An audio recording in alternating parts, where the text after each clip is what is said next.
Los sucesos más impactantes. Contados por sus protagonistas, familiares, abogados, testigos, jueces y por aquellos personajes que de un modo u otro han tenido relación con la historia. Asturias Negra, la serie de podcast de sucesos del Comercio.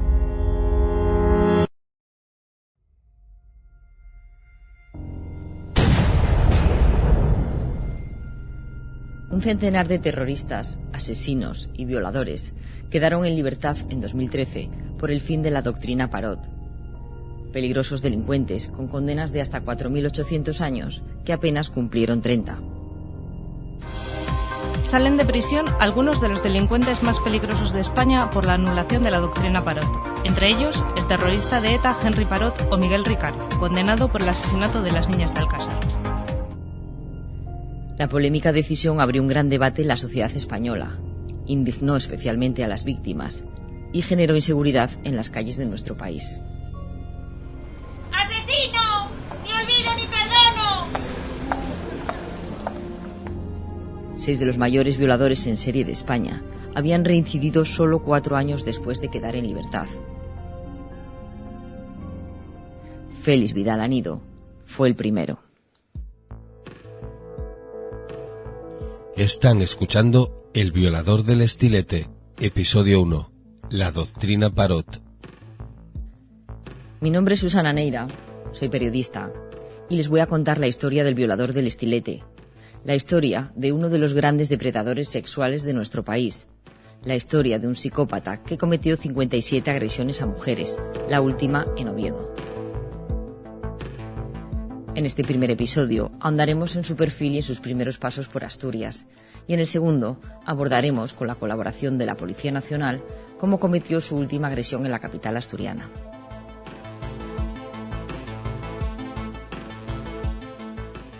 Vamos a empezar esta historia por esa salida de la cárcel con la anulación de la doctrina Parot, una decisión del Tribunal Europeo de Derechos Humanos contra la ley española que permitió modificar el cómputo de las condenas.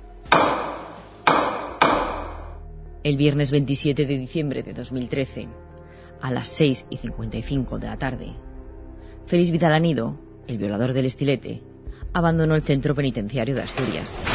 Era un hombre libre, pese a los informes contrarios de los psicólogos penitenciarios. Su salida congregó a numerosos medios de comunicación que querían captar esa primera imagen del ya ex convicto. Él declaró lo siguiente: Me arrepiento de lo que hice, pero ya cumplí. He estado en prisión 32 años, 4 meses y 5 días. Se lo presento. Es gallego, entonces de 50 años. Mide 1,70 m de estatura, delgado pero fuerte, semblante rudo, poco pelo que oculta bajo un gorro de lana y viste un llamativo chubasquero de color rojo. En esa salida cargaba con una enorme bolsa con sus enseres y en su interior una maleta aún más pesada. Sabe que allá donde vaya, su presencia genera miedo. Nadie lo quiere cerca.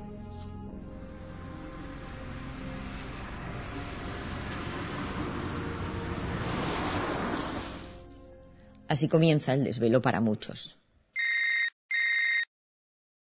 Hija, ¿llegaste? Estoy preocupada. Sí, mamá, ya estoy en casa. Me acompañó Gabriel hasta el portal.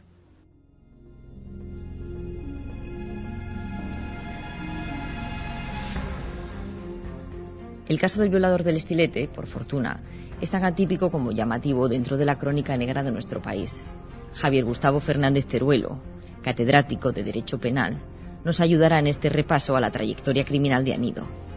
Este caso es muy peculiar. Hay pocos casos como estos veremos, ¿no?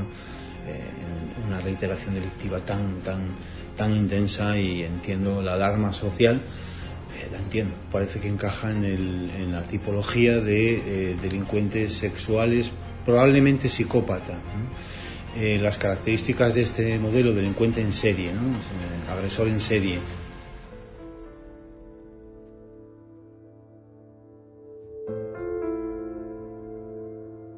Los asaltos de este tipo de sujetos son habitualmente premeditados.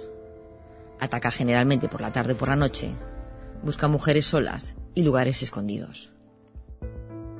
Pues se caracterizan sobre todo por la frialdad, la escasa empatía con la víctima, por la cual no sentiría ningún tipo de compasión ni es un mero objeto en sus manos, y desde otro punto de vista suelen ser sujetos que planifican mucho mejor que los delincuentes sexuales que no actúan en serie.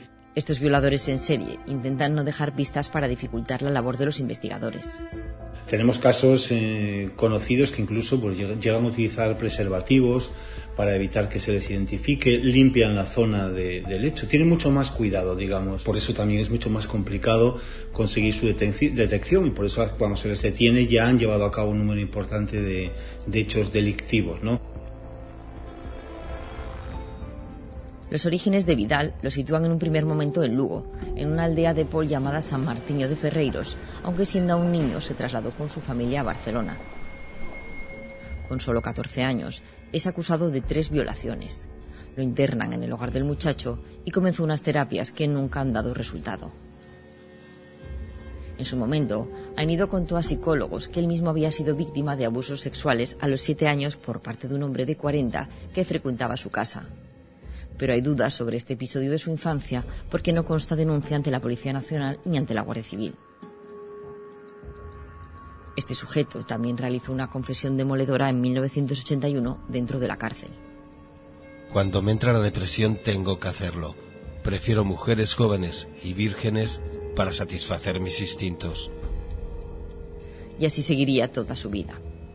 Bueno, y hay una serie de cuestiones de patologías, un deseo sexual que no es capaz de controlar, y si además está la psicopatía, ¿no?, que hace que su realización del deseo, ¿no?, el deseo sexual, sea como una cuestión meramente material en la que no percibe ningún tipo de alteración emocional, de que esté causando un daño a nadie, pues evidentemente puede ocurrir.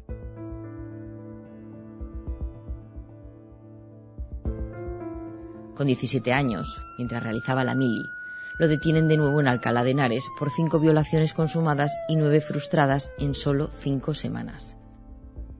De ahí su primer sobrenombre, el violador de Alcalá. Llama la atención cómo logra reincidir por entonces en sus asaltos. Es verdad que en el momento histórico en que él actúa, los medios policiales de investigación eran bastante menores que los que tenemos ahora. Ahora esto sería tremendamente difícil, casi imposible, porque hay muchísimas más medidas, sobre todo control de movimiento con celulares, con móviles, videocámaras, etcétera. Pasa 5 años en prisión hasta que con 23 el gallego aprovecha un permiso carcelario para agredir sexualmente a una joven médica en Lugo. La acaba apuñalando con un estilete. Así logra el terrible apodo por el que pasará la historia de este país. En este caso se utilizaba un estilete, que es un arma que impresiona mucho, ¿no?, por su tamaño, por un arma afilada, puntiaguda. Fernández Teruelo descarta que con el estilete quiera dejar su firma. Yo no creo que sea una selección para dejar una marca o para hacer algo a nivel casi novelesco, no. Yo creo que es un mecanismo, como repito, de gran poder intimidatorio que le funcionaba y que por lo tanto seguía utilizando. Tras cometer esa agresión huye a Barcelona. A la vuelta, de nuevo en Lugo, protagonizó uno de sus ataques más violentos, el asalto a una empleada del hogar. La ató a una cama, la desnudó y le enseñó revistas de pornografía. Ante la negativa de la mujer a sus exigencias, la violó y al terminar le dijo: ahora voy a hacer de carnicero. El violador del estilete ha dejado gravemente herida a una mujer a la que agredió sexualmente y asestó varias puñaladas en el cuello y en el tórax, por las que está recibiendo asistencia sanitaria.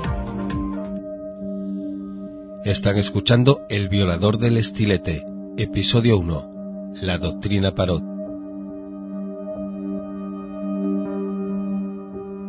No había cumplido ni la mitad de los 73 años acumulados de condena cuando quedó libre, cuando salió, como abordábamos al principio, de la cárcel de Asturias. Solo tardó 4 meses en volver a las andadas. Fue también en Lugo, de día, cuando siguió a una mujer hasta su portal y subió con ella en el ascensor.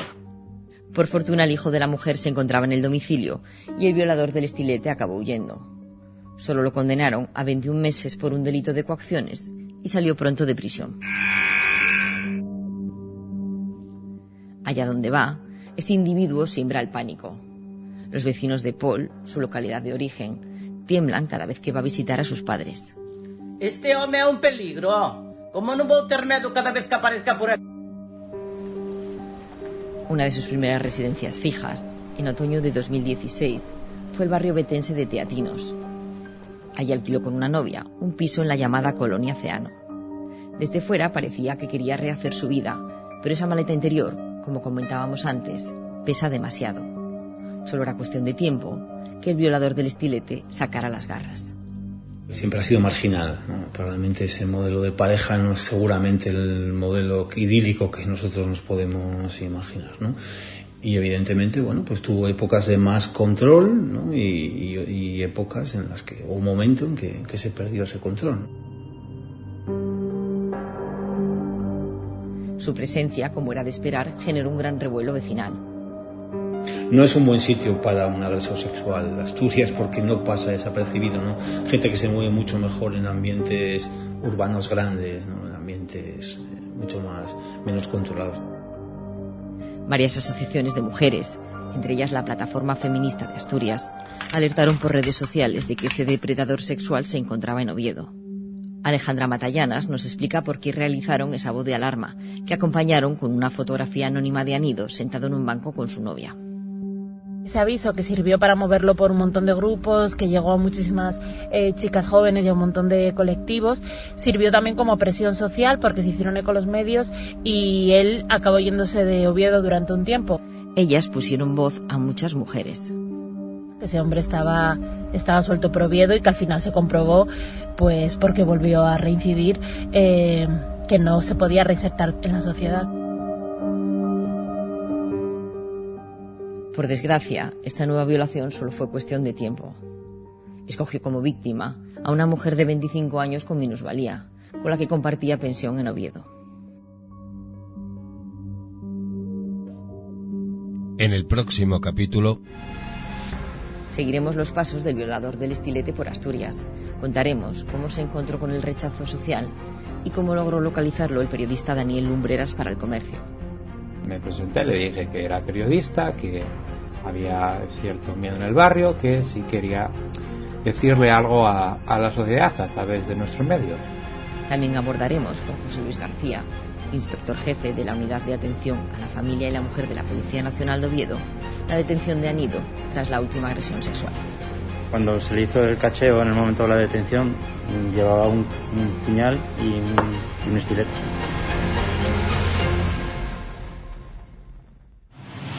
Para escuchar más episodios de Asturias Negra, visita elcomercio.es.